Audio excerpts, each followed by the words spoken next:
I was born in Mozambique, taken from my tribe Bahiri when I was 19 years old.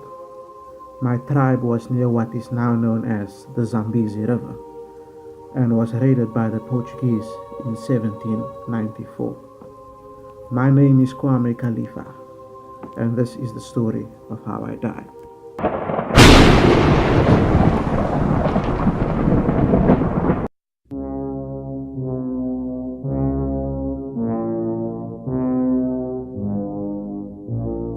The Portuguese kidnapped over 500 people with the intent to enslave them in Brazil and force them to work on the sugar plantations.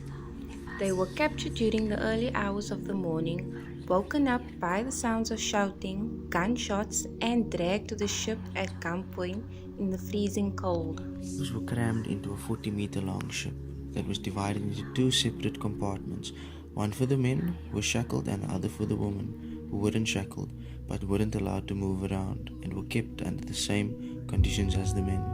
However, the men were physically abused and the women were sexually abused.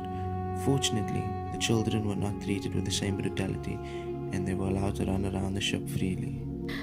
The conditions on the ship were atrocious and inhumane. The space was so limited that they were packed like sardines. Captives were forbidden from going to the bathroom, forcing them to excrete in their places. The stench and unsanitary conditions caused for many slaves to die from illnesses.